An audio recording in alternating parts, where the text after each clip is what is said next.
Olá, estudo 22, quem é a besta de Apocalipse?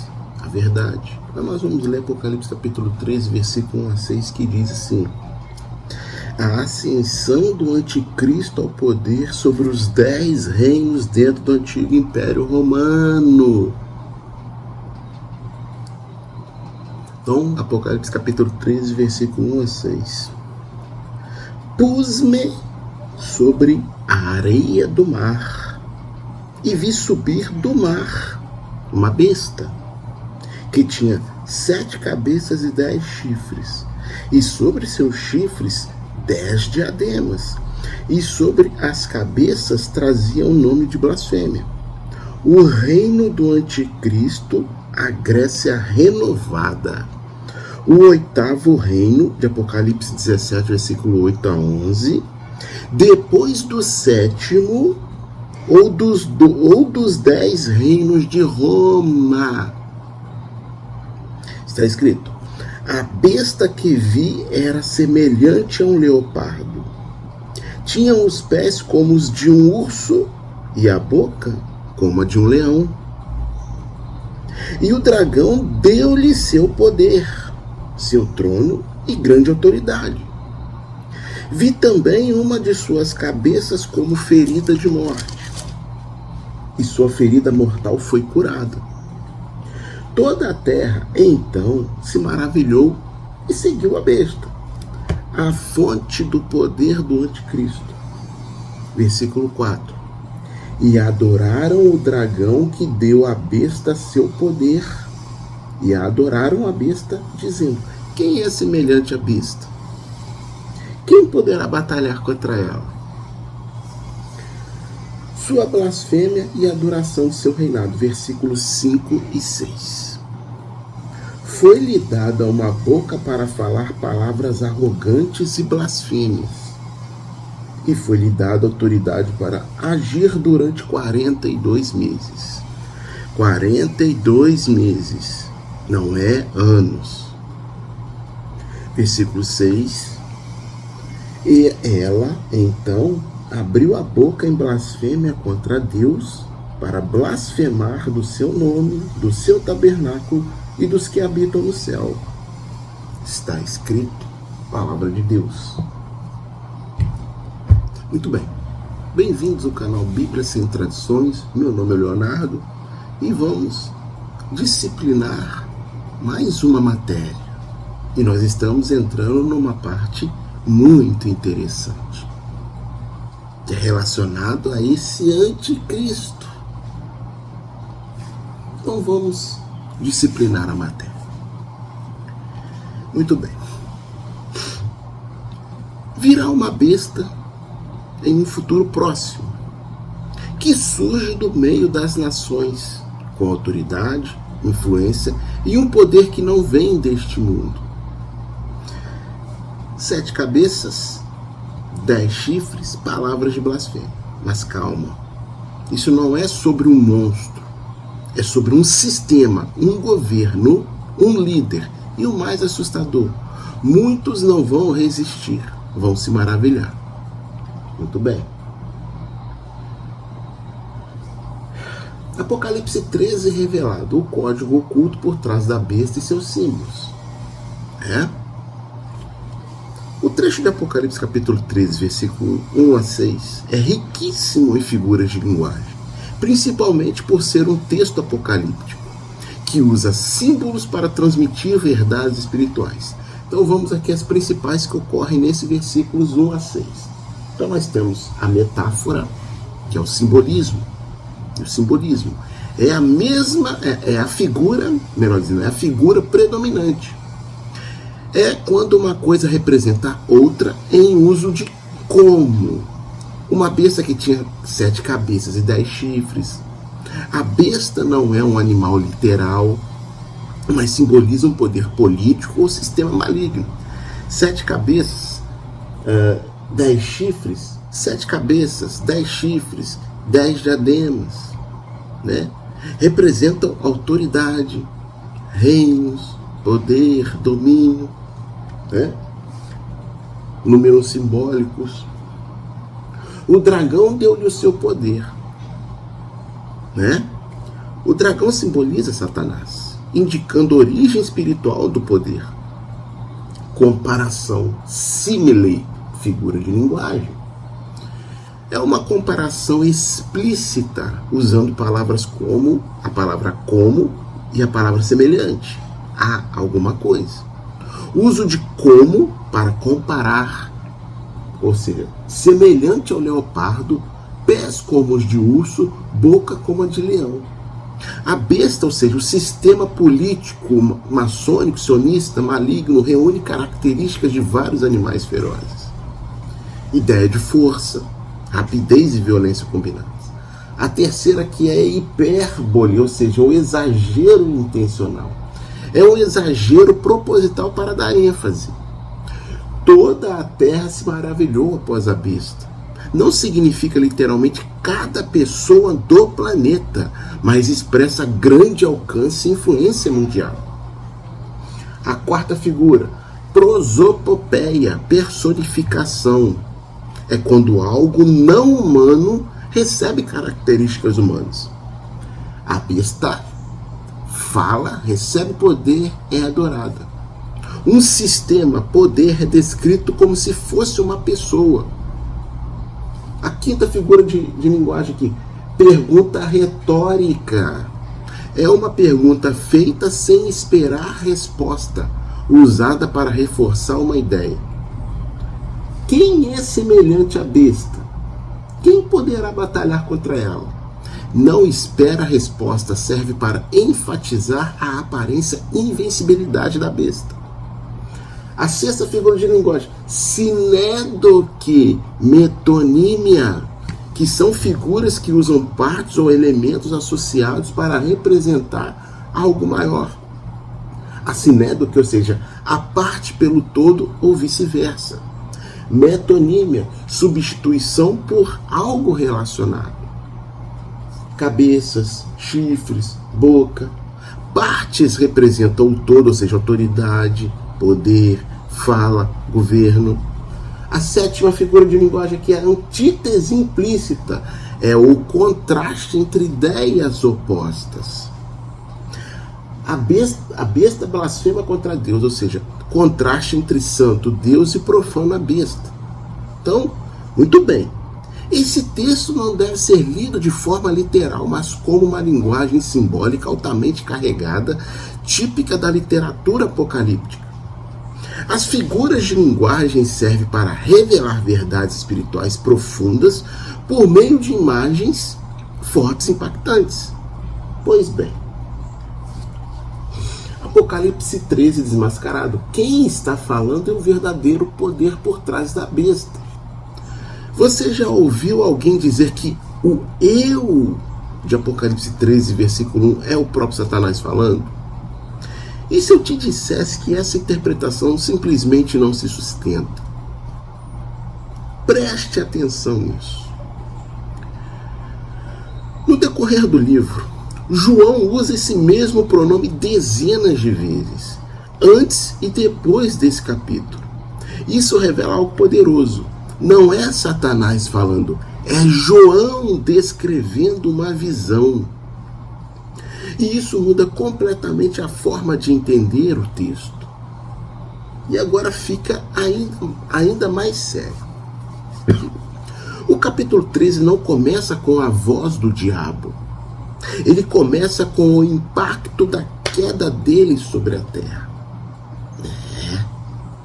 Uma consequência direta daquilo que já havia sido revelado. E então algo emerge. Uma besta sobe do mar. Mas aqui está o ponto que muitos ignoram. Que isso não é literal. Na linguagem profética, como também vemos em Daniel, o mar representa povos, nações, multidões. E a besta não é apenas uma criatura, é um sistema político, um reino, um poder. Mais do que isso, é a manifestação de um governo liderado por esse tal anticristo. Um líder real, mas movido por uma força espiritual que vem do abismo. As cabeças, os chifres, as coroas, os nomes de blasfêmia, nada disso está ali por acaso. Cada detalhe aponta para a autoridade, domínio e também rebelião contra Deus. E não para por aí. Essa passagem revela algo ainda mais profundo. A origem do poder dessa besta, sua influência, sua adoração, suas palavras, suas guerras e até o tempo exato do seu domínio. Tudo está sendo exposto. Nada está ou fica escondido. Nada está escondido. Então a pergunta agora é: você está preparado para entender o que realmente está por trás disso? Então vamos prosseguir. Anticristo, por que ninguém sabe quem é? E o erro fatal das adivinhações proféticas. Afinal de contas, quem é esse anticristo? Essa é uma das perguntas mais feitas e, ao mesmo tempo, uma das mais mal respondidas da história. Mas aqui vai algo que vai te surpreender. Hoje, quarta-feira, 6 de maio de 2026, às 10h20 da manhã. Hoje, ninguém pode afirmar quem ele é. Ninguém. Deu para entender? Sabe o que mais atrapalha o entendimento das profecias? Não é a falta de informação em sua totalidade, não é. Mas sim a horda de embusteiros que, para enganar o povo, para obter visualização, dinheiro, através do engano e do sensacionalismo, inventam essas bobagens e o povo cai. E também é o excesso de certeza de quem não tem base nenhuma. Tem gente que acorda hoje, liga o computador, abre a internet e decide: pronto, descobri quem é o anticristo. Aí começa a lista. É o Papa. Inclusive tem um desocupado aí afirmando que o Papa João Paulo II vai ressuscitar agora nesse mês de maio. Aí de repente, não, é o Emmanuel Macron. Na verdade, não. Na verdade é o pedófilo e pederasta Donald Trump. Não, é o Erdogan. Basicamente isso virou um sorteio profético. É tipo aqueles sorteios de loteria, né? Que o pessoal fica girando aquela bola, fica girando os nomes, aí dá lá: hoje o anticristo girando o globo, é o Papa. Aí no dia seguinte, não, vamos girar aqui. Não, atualização profética, girando. Não, é o Macron. No dia posterior, mais um dia, nova revelação, é o pedófilo Trump. Depois, não, corrigindo tudo. Na verdade é o Erdogan. Sério? Desse jeito não é interpretação bíblica, é bingo profético. E o mais curioso, sempre muda o nome, mas nunca esquece o cumprimento, né? Claro, do que está em Daniel capítulo 9, versículo 27. Ou seja, trocam os candidatos, mas esquecem o critério.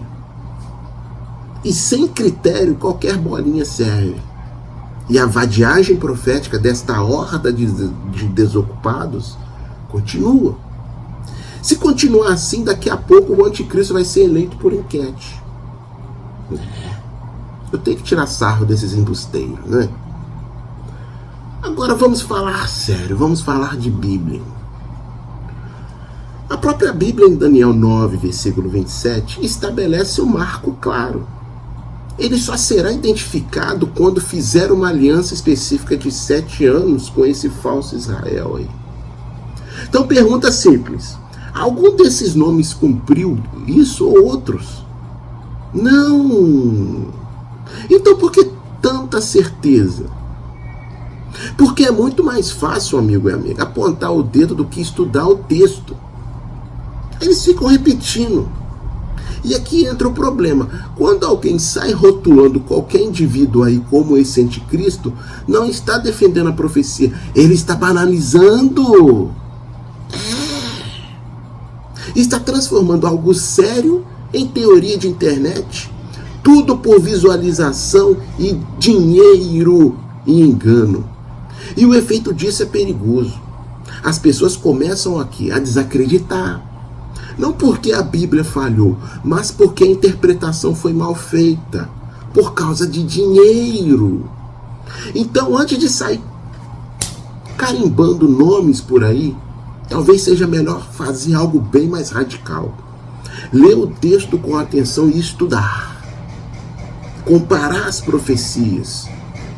E admitir algo que pouca gente gosta de dizer.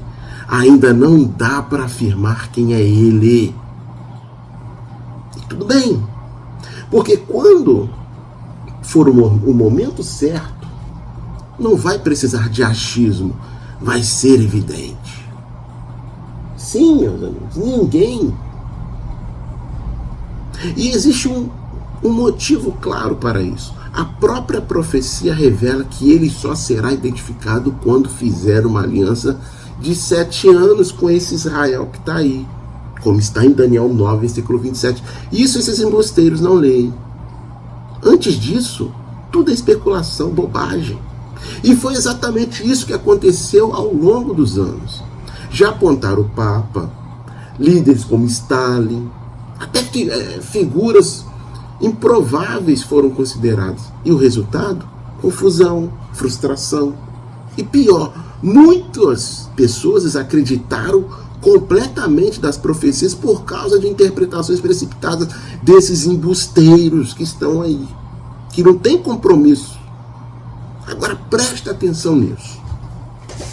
A Bíblia não nos deixa no escuro. Ela não revela o nome, mas revela a origem. E é aqui que o mistério começa a se encaixar. Então no livro de Apocalipse, no livro de Daniel, capítulos 2 e 7, 2 visões revelam uma sequência impressionante de impérios que dominariam o mundo. Primeiro, a Babilônia, representada por uma cabeça de ouro e por um leão. Depois, a Medo-Pérsia, simbolizada pela prata e por um urso. Em seguida, o Império Grego, com o cobre e um leopardo veloz, ligando a Alexandre o Grande. E então surge o mais brutal de todos, o Império Romano, forte como ferro, implacável, descrito como um animal terrível, impossível até de se classificar. Mas não para por aí. A profecia avança. Ela aponta para algo que ainda está por vir. Dos fragmentos desse antigo império surgirão 10 reinos, 10 governos, 10 líderes. E é desse cenário que ele aparecerá, esse anticristo. Não como mito, mas como um líder real inserido em um sistema de poder. Agora pensa comigo. Se todas essas profecias anteriores já se cumpriram com precisão, o que isso diz sobre o que ainda falta acontecer? Então, muito bem, vamos prosseguindo. Todo mundo fala de um tal Império Romano redivivo, muitos. Mas se eu te dissesse que isso não é exatamente o que a Bíblia ensina? Sim, a ideia de um novo Império Romano governado por um único líder parece convincente. Mas tem um problema. O texto bíblico não diz isso.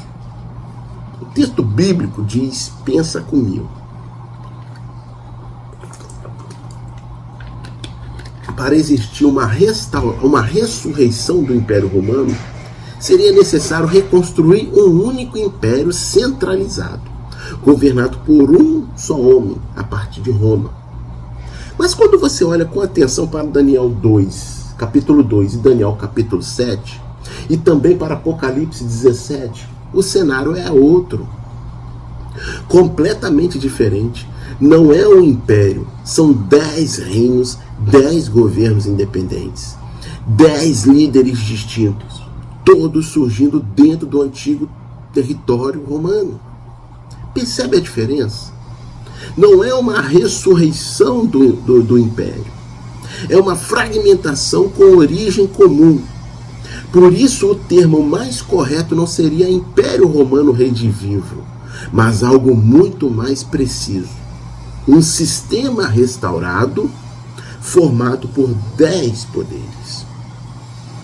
E é exatamente nesse cenário, dividido, estratégico e interligado, que o próximo grande personagem da profecia vai surgir.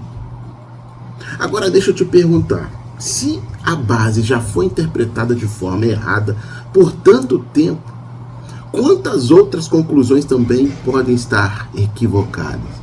Muitas. Então, Império Romano Redivivo, a profecia revela um sistema de 10 reinos, não um único império. Então há um detalhe em Daniel que muita gente ignora, simplesmente ignora, deixa passar.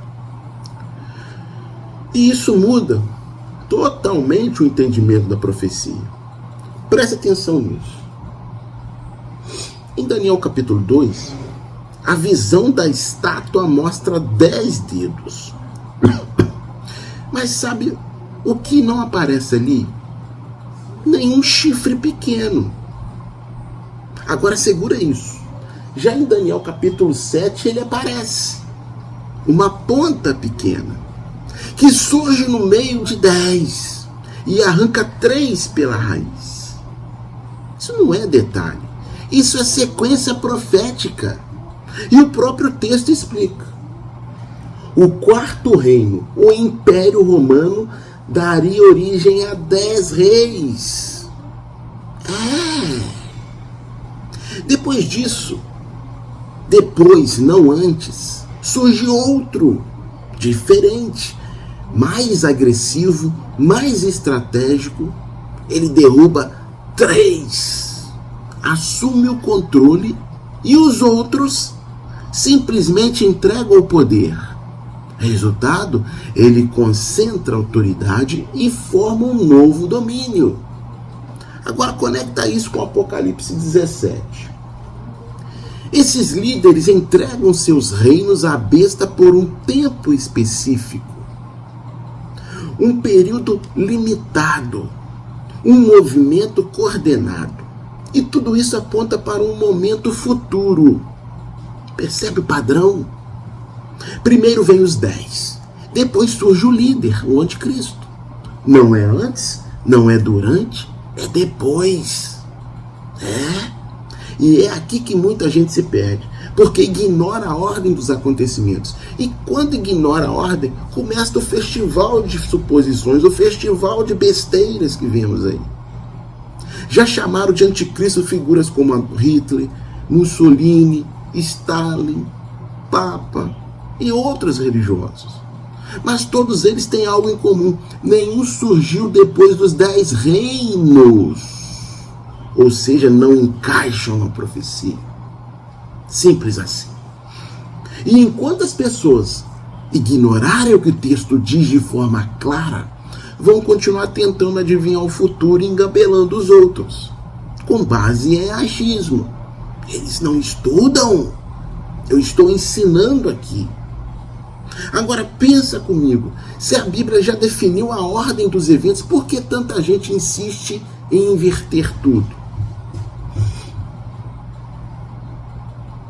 Daniel 8 revelado, a profecia que previu a divisão do império de Alexandre o Grande e o surgimento do próximo poder. A Bíblia já descreveu a divisão de um império séculos antes disso acontecer. Sabiam disso? E não foi de forma vaga. Ela foi detalhada, ela foi precisa. Em Daniel capítulo 8, o profeta tem uma visão curiosa. Um carneiro e um bode. Mas isso não é sobre animais. É sobre impérios. O próprio texto explica. O carneiro representa a Medo-Pérsia, o mesmo reino simbolizado pela prata em Daniel 2 e pelo urso em Daniel 7. Ora, e o bode? É o Império Grego. Agora segura essa parte. Esse bode tinha um chifre grande, dominante, entre os olhos. E esse chifre representa um nome que mudou a história: Alexandre o Grande. Mas algo inesperado acontece. No auge do poder, o chifre se quebra, ou seja, Alexandre o Grande morre. E no lugar de um, surgem 4 divisões, 4 reinos, mas não com a mesma força. E a história confirma isso com precisão impressionante. O império foi dividido em 4 generais. Cassandro ficou com a Grécia, Lisímaco com a região da atual Turquia, Seleuco com a Síria e Babilônia, e Ptolomeu com o Egito. Agora vem a parte que muita gente ignora. De uma dessas divisões surge uma ponta pequena, um novo poder, um rei feroz, inteligente, estratégico, que se levanta até mesmo contra o príncipe dos príncipes, ou seja, Jesus. Ele se levanta contra Jesus Cristo. Mas o destino dele já está definido. Ele será destruído, não por homens, mas pelo próprio Senhor Jesus Cristo na sua segunda vinda. Percebe o nível de detalhe? Percebem? Não é simbologia solta, não é ponta solta. É uma linha profética conectando impérios, eventos históricos e acontecimentos futuros. Agora pensa comigo. Se a divisão do Império de Alexandre o Grande aconteceu exatamente como foi descrita, o que isso diz sobre essa ponta pequena que ainda aponta para o futuro? Existe um detalhe em Daniel 8 que elimina de uma vez por todas muitas teorias populares sobre esse anticristo. Sem mistério, sem achismo, texto claro. Olha isso. A ponta pequena não surge de qualquer lugar. Ela sai de uma das 4 divisões do antigo Império Grego. O próprio versículo diz: ela cresce em direção ao Egito, a Síria e Babilônia, e a Terra Formosa, Israel. Ou seja, a origem dela é geograficamente definida. E mais, no fim do domínio desses reinos surge um rei feroz, estratégico, com inteligência fora do comum. E esse rei vai se levantar até contra o príncipe dos príncipes, Jesus. Agora pensa, presta atenção nessa parte. Porque aqui muita teoria cai por terra. Muitos embustes desses embusteiros aí caem. Se a própria profecia limita a origem, então não pode ser qualquer lugar do mundo. Não é do Vaticano, não é da Itália, não é da França, não é da Alemanha, não é da Rússia, não é da China. Percebe o problema? Muita gente ignora o detalhe mais básico. A Bíblia já delimitou o território. Estamos falando de regiões que correspondem hoje a áreas como Grécia, Turquia, Síria e Egito. É dali que esse poder surge, de um desses 4. E não para por aí. Vamos esmiuçar um pouco mais. Esse líder não apenas aparece, ele conquista. Ele domina as outras divisões e reorganiza o poder. Resultado, um novo reino, um sistema restaurado. O que Apocalipse descreve como um dos grandes poderes finais. Agora pensa comigo, presta atenção. Se o texto é tão específico assim, por que ainda tem gente tentando encaixar o anticristo em qualquer líder aleatório do mundo? Querer transformar esse camarada num líder mundial. Talvez o problema não esteja na profecia, mas na forma como ela está sendo interpretada. E a má intenção destes desocupados, não todos, mas a maioria.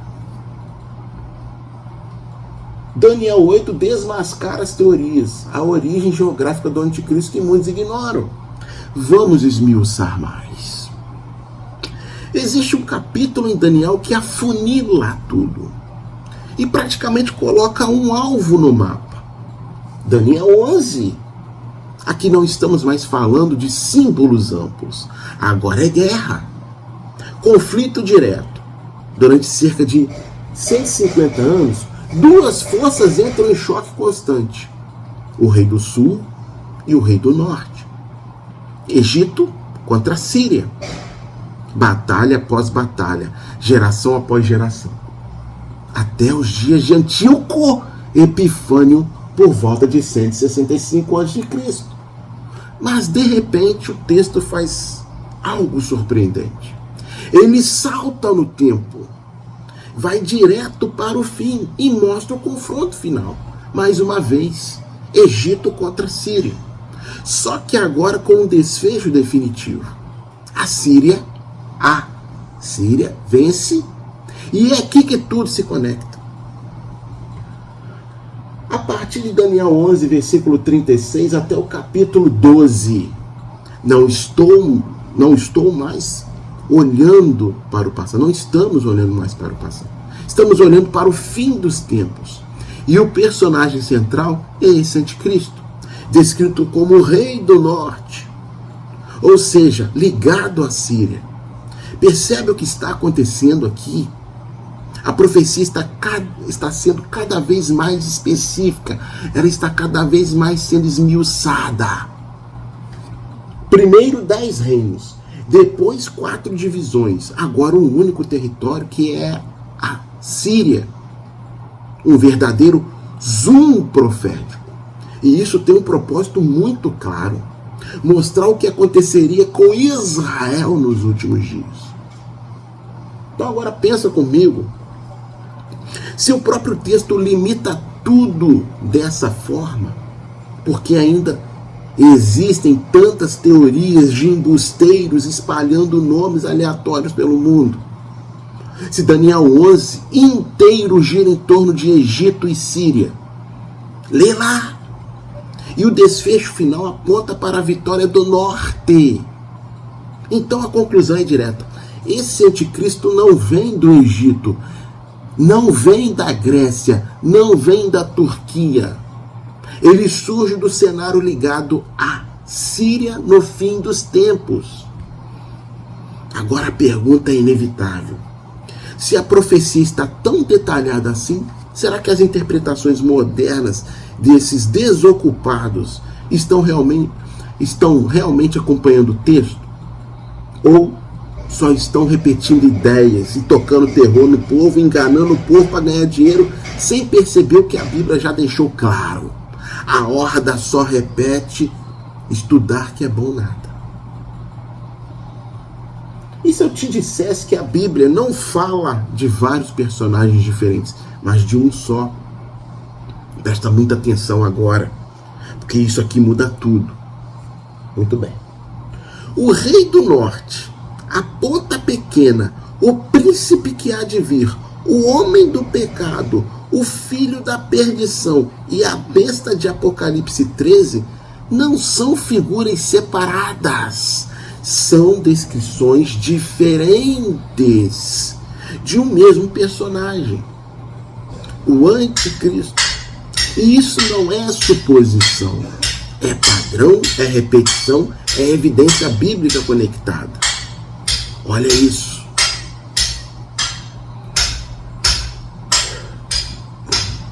Todos esses textos em Daniel, em 2 Tessalonicenses e no Apocalipse, descrevem alguém com características idênticas. Mesma atitude, mesmo comportamento, mesmo tempo de atuação. Todos agem com autoridade própria.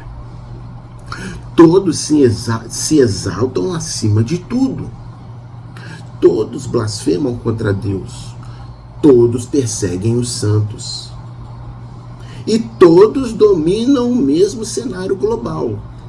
Coincidência? Não. Conexão. Mais ainda, todos estão ligados ao mesmo sistema de poder, aquele cenário dos 10 reinos.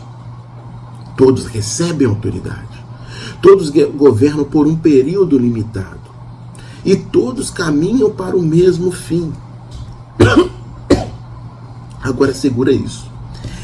Eles mudam leis, controlam sistemas, influenciam o mundo inteiro e chegam ao auge do poder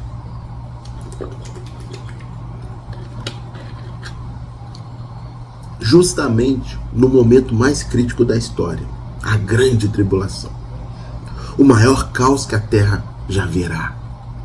E no centro disso tudo está ele. Mas o mais impressionante não é o poder dele, é o fim. Porque todos esses textos apontam para a mesma conclusão. Ele não será derrotado por homens, não será derrubado por forças armadas, não será derrubado por política, não será vencido por estratégia humana. Ele será destruído por Jesus Cristo na sua volta, definitivamente, e lançado no juízo final. Então agora pensa comigo, se todas essas descrições em livros diferentes, escritos em épocas diferentes, apontam para o mesmo personagem, isso não é coincidência, não existe coincidência, é um aviso claro, direto, inegável e inequívoco. A pergunta agora não é mais quem poderia ser, a pergunta é: você está prestando atenção nos sinais ou nas especulações dos embusteiros de plantão? Um só personagem, a Bíblia revela o anticristo em todas as profecias. Então a pergunta agora ela é direta: quando esse anticristo será revelado? E aqui não tem espaço para achismo. A resposta já está nas Escrituras. Presta atenção. Em Daniel 7, versículo 24, existe um detalhe decisivo.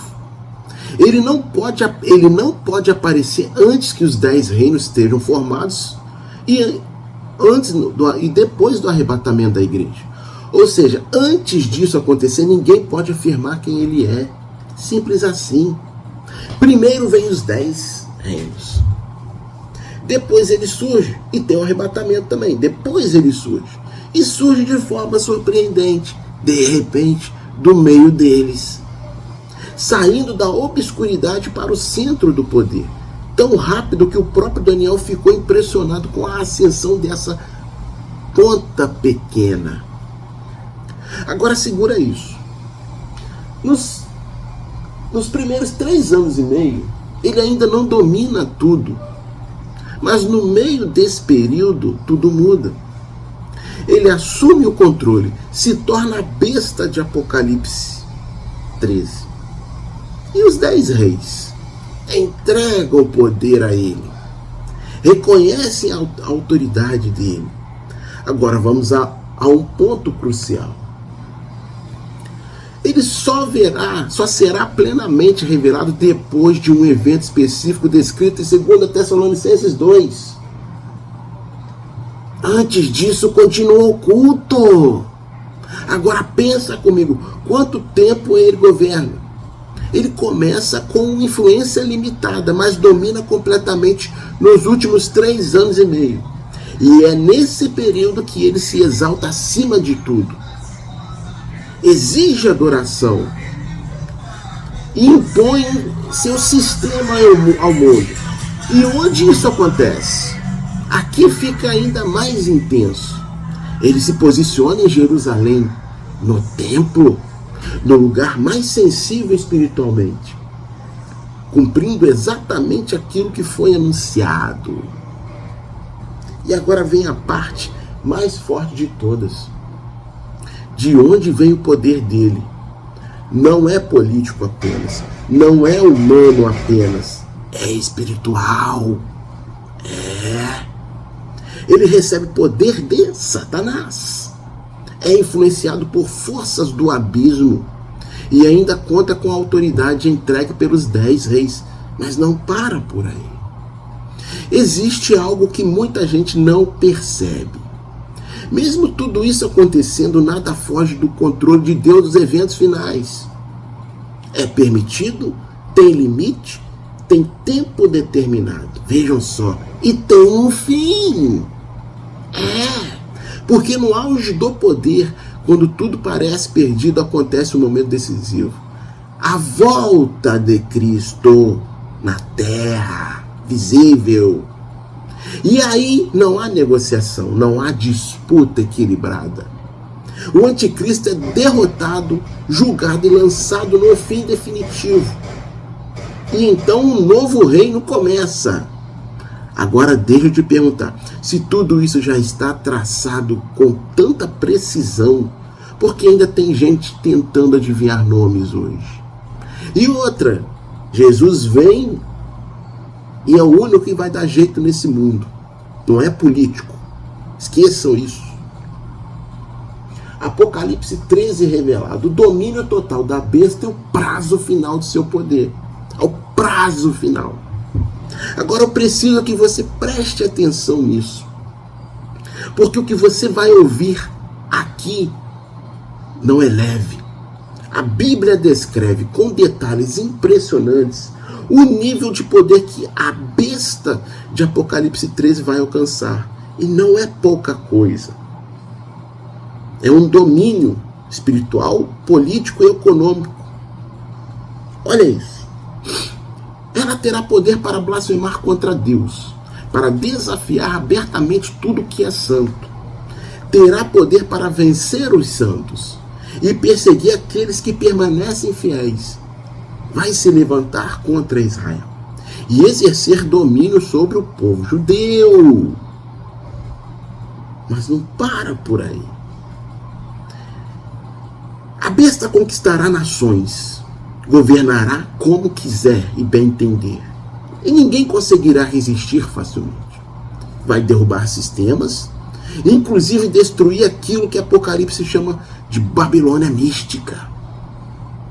Vai calar vozes que se levantam contra ela, até mesmo eliminar testemunhas poderosas. Então agora segura isso. Ela mudará leis, alterará tempos, reescreverá regras, vai operar sinais maravilhas, coisas que vão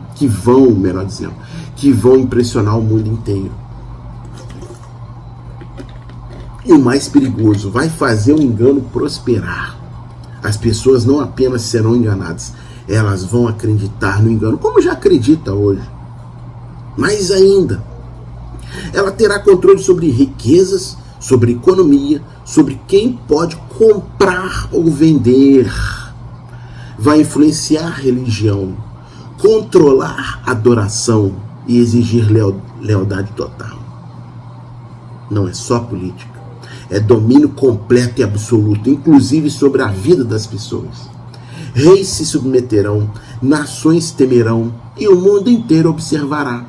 E no auge desse poder, ela fará o impensável. Vai se levantar contra Jesus Cristo. Mas aqui está o ponto final dessa história.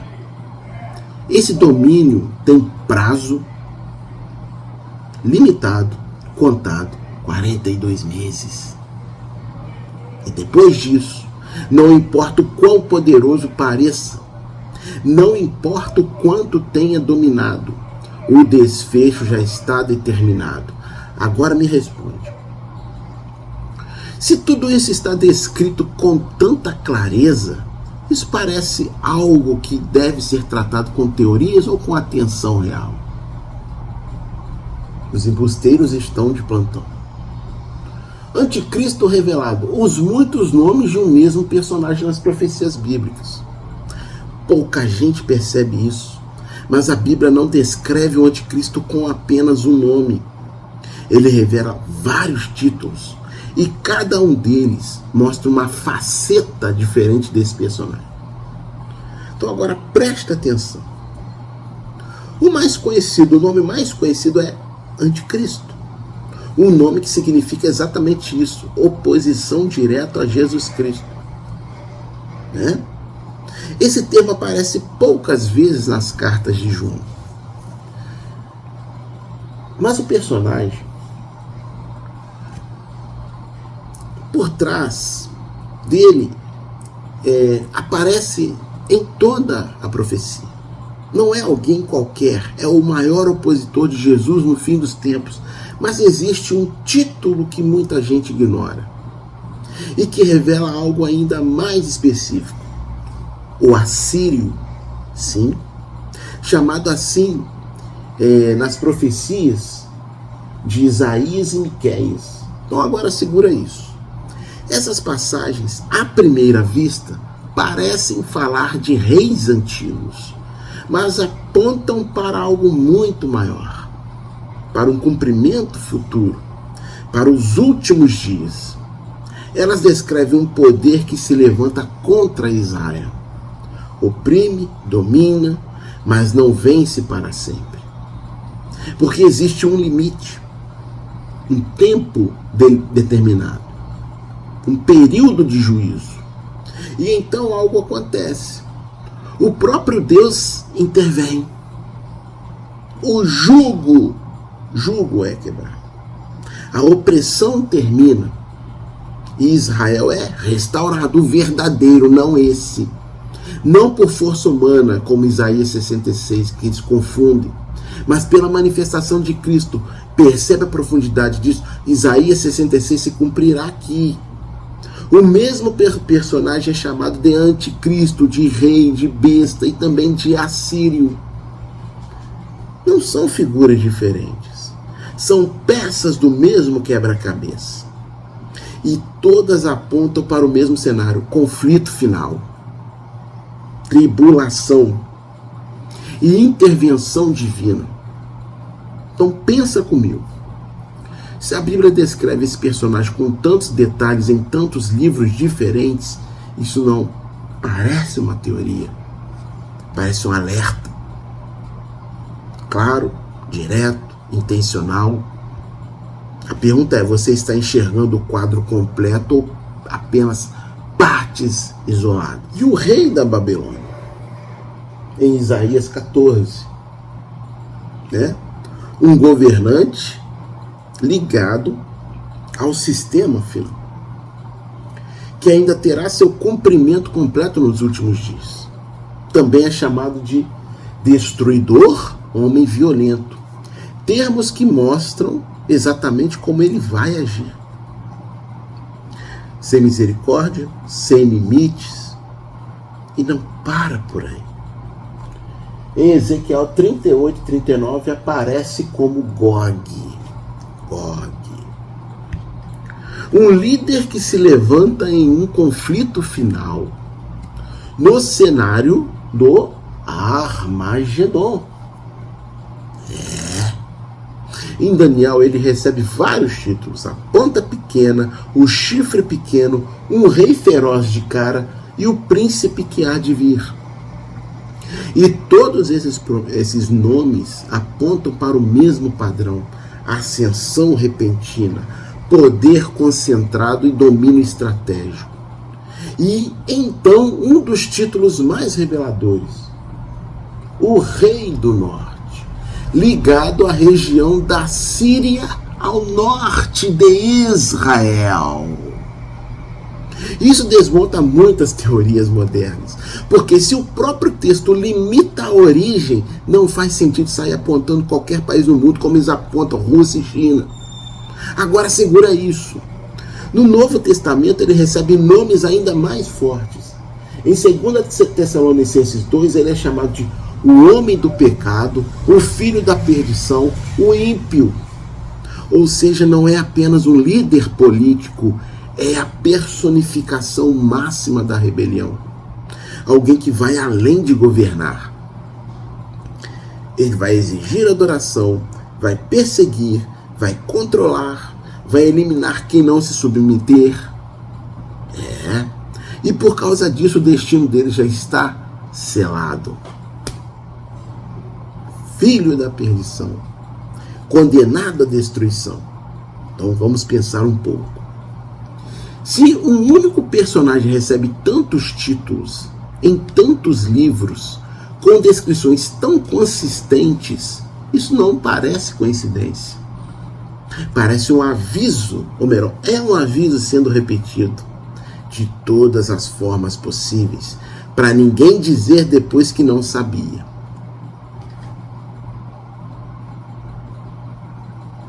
Anticristo, mito ou homem real? o erro das teorias que a Bíblia não sustenta. Então existe uma ideia popular por aí, mas que precisa ser confrontada. Muita gente diz que esse anticristo será quase sobrenatural, uma espécie de encarnação do mal, que ele seria o próprio diabo em forma humana, ou um filho de Satanás, nascido de mulher. Parece impactante, mas tem um problema. Isso não está na Bíblia. Não está aqui na Bíblia. Então vamos direto ao ponto. A expressão mistério da injustiça, em 2 Tessalonicenses 2, não fala de um homem específico. Fala de algo que já estava atuando desde os dias de Paulo. Um sistema invisível, uma força espiritual de maldade que influencia as pessoas ao pecado. Ou seja, não é uma pessoa encarnada, é um princípio ativo no mundo. Agora segura essa parte, porque aqui a teoria começa a desmoronar. Muito bem. Tem gente que diz que o anticristo será Judas reencarnado. Só porque ambos são chamados filhos da perdição. Mas isso ignora o básico. Na linguagem bíblica, filho de não significa origem biológica. Significa destino ou característica. Por exemplo, filhos da luz, filhos da desobediência, filhos deste mundo. Ninguém nasce literalmente dessas coisas. É uma forma de descrever quem a pessoa é ou para onde está indo. Então, filho da perdição significa alguém destinado à destruição, não filho do diabo. Aliás, se você trocar perdição por diabo nas passagens bíblicas, simplesmente não faz sentido nenhum. Experimenta fazer. Então agora pensa comigo. Se Judas fosse o próprio diabo encarnado, então o diabo teria sido escolhido por Jesus como discípulo, recebido autoridade para expulsar demônios, andando com Cristo por anos, e mais. A própria Bíblia mostra o dragão Satanás como alguém separado da besta. Um dá poder ao outro.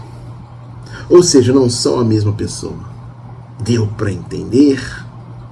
Então, essa ideia de que o anticristo é uma encarnação, encarnação literal do diabo, ou um ser místico que sai do abismo como um super-humano, não se sustenta.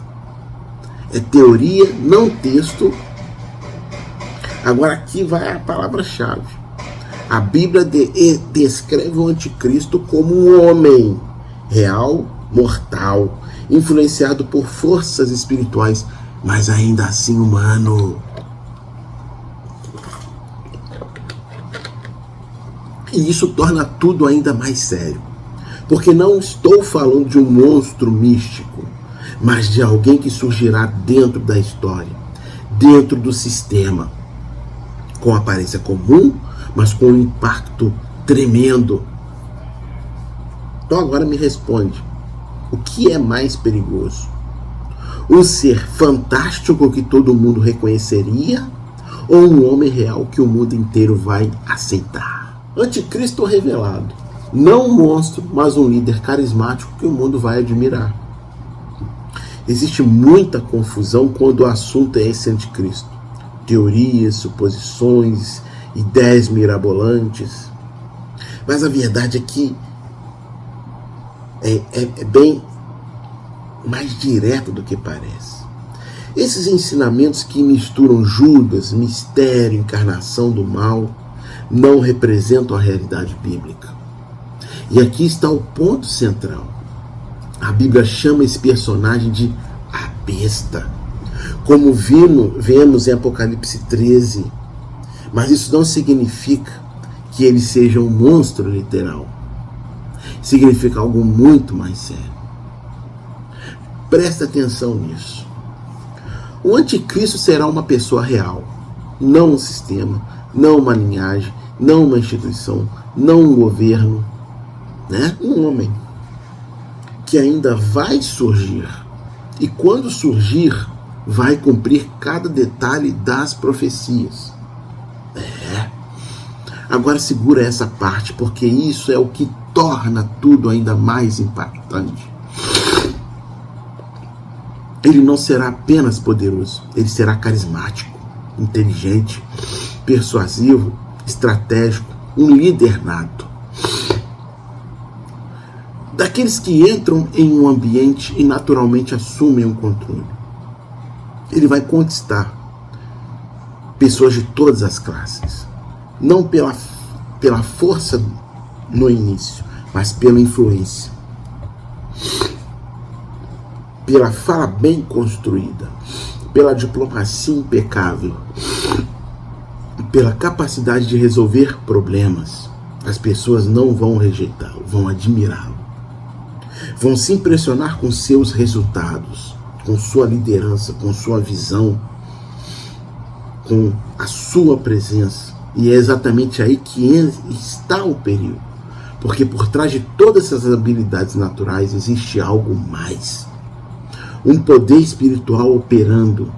O texto mostra que ele será influenciado por Satanás. O que potencializa tudo isso a um nível fora do comum. E o resultado? O mundo vai se maravilhar. E muitos não apenas seguirão, vão adorá-lo. Agora pensa comigo. Se ele fosse um monstro evidente, seria fácil rejeitar. Mas sendo um líder admirável, capaz de enganar multidões, quantos perceberiam quem ele realmente é? Então, meus amigos, para concluir esse estudo de hoje, Apocalipse 13 não revela apenas um evento futuro, revela um padrão, um sistema que seduz, um poder que influencia e um homem que se levanta contra Deus. Não é sobre medo, é sobre discernimento.